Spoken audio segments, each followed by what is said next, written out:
Finally চলে আসলাম ঈদের দিনের ব্লগ নিয়ে। সকাল থেকে সন্ধ্যা পর্যন্ত কী করেছি সব কিছু শেয়ার করব।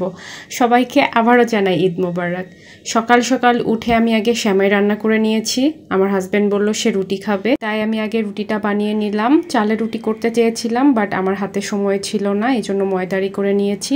আর এখানে জর্দা পোলাও করব, এই জন্য জর্দা পোলাওয়ের পানি বসিয়ে দিয়েছি। আমি জর্দা পোলাওটা 80% পোলাওয়ের মতো করেই রান্না করে নিই, বাকিটা আমি চিনি শিরায় দিয়ে সেটাকে রান্না করে ফেলি। সকাল উঠেছি 6:30টার দিকে, উঠেই সঙ্গে সঙ্গে আমি রান্নাটা বসিয়ে দিয়েছি যেন আমার রান্না করতে একদম দেরি না হয়।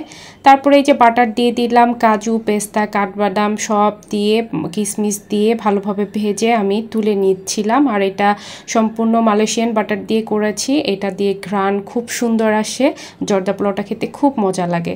তারপরে মশলা দিয়ে দিলাম হচ্ছে চিনিটা শিরাটা করে মালটার রস দিয়ে দিয়েছি। তারপরে চালটা দিয়ে দিলাম, দেওয়ার পরে জর্দার রং দিয়ে দিলাম। আর আমি এর মাঝে মাঝে বাটার দিয়ে দিচ্ছিলাম বেশি করে। তারপরে ভেজে রাখা বাদামগুলো কিশমিশগুলো দিয়ে দিলাম মুরব্বা, আর কয়েকটা কিউব দিয়ে দিয়েছি কমলার। তারপরে যেটা ছাড়া অসম্পূর্ণ জর্দা মিষ্টি দিয়ে দিলাম।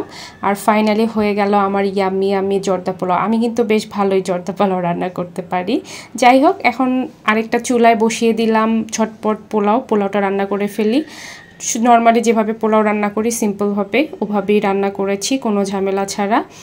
পোলাওটা রান্না হয়ে গেলে আমার আজকের রান্না মোটামুটি শেষ, কারণ আমি গতকাল রাতেই প্রায় 2:30-3টার দিকে রান্না শেষ করে শুয়েছি। তারপর সকাল সকাল উঠে আমি এইসব রান্না করে ফেললাম যেন তাড়াতাড়ি রেডি হয়ে বাইরে যেতে পারি, যেহেতু ঈদের দিন একটু ঘোরাফেরা করতে হবে। তো আমার এই যে পোলাওটা রান্না করা শেষ, আমি গোসলে গেলাম। তারপর গোসল সেরে এসে ছেলেকে ঘুম পাড়িয়ে দিয়ে একটু হাতে মেহেদি দিলাম, মেহেদি না দিলে তো ঈদটাই অসম্পূর্ণ থেকে যায়। তারপরে এই যে খাওয়া দাওয়া করে রেডি হয়ে বের হলাম। রিকশায় হাওয়া খাচ্ছি, এক সাইডে আমার হাজব্যান্ড তা আমার বাচ্চাকে নিয়ে বসে আছে।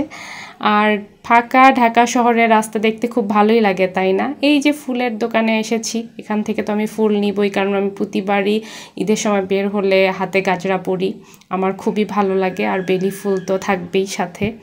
তো এই যে ফুল নিয়ে চলে যাচ্ছি। তারপর হেঁটে হেঁটে যাচ্ছি, দেখি কোথায় যাওয়া যায়। আমি সংসদ ভবনের সামনে গিয়েছিলাম।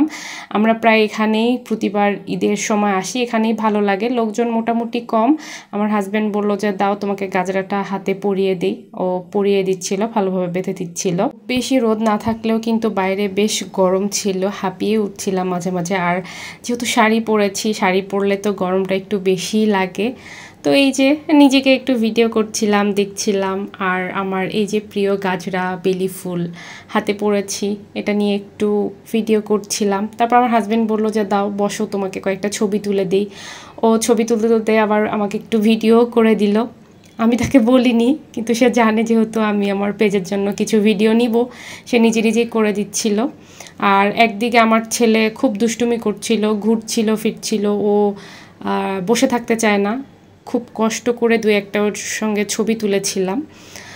যাই হোক, তারপর এই তো ঘুরছিলাম, আবার ছবি তুলছিলাম, আবার ঘুরছিলাম, ছবি তুলছিলাম।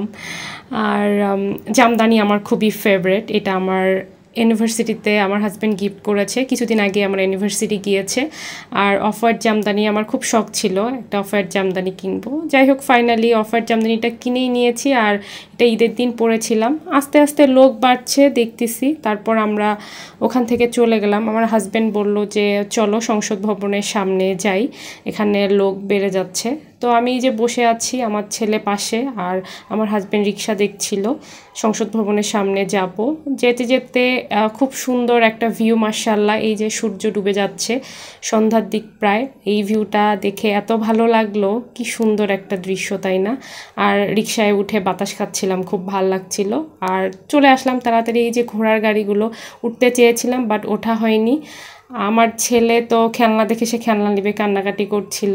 তারপর একটু ঘোরাফেরা করার পরে আমি ভাবলাম যে চলো বাসায় যাই, বাইরে গরম, বাচ্চা খুব বিরক্ত করছিল, একটু জ্যাম পড়েছিল হালকা। তারপরে বলল যে কিছু একটা খাও, আমি বললাম যে না, বাসায় যাই, বাচ্চা বিরক্ত করছে, বাট ফুচকা একটা খাওয়াই যায়। তো একটা জায়গায় বসলাম, বসে ফুচকা খেলাম। ফুচকার জন্য ওয়েট করছিলাম, আর আমার ছেলে তো খুবই দুষ্টুমি করছে, তার বাবা তাকে দেখছে, আর আমি এখানে ফুচকা এনজয় করছিলাম। অ্যাটলিস্ট একটা ফুচকা তো বাইরে খাওয়াই যায়। তো এই ছিল আজকে সারাদিনে আমার ঈদের ব্লগ। আমার ঈদের ব্লগটা আপনাদের কাছে কেমন লাগলো অবশ্যই জানাবেন, আর আপনাদের ঈদ কেমন কাটলো, কোথায় কোথায় ঘুরলেন, কি কি খেলেন অবশ্যই শেয়ার করবেন।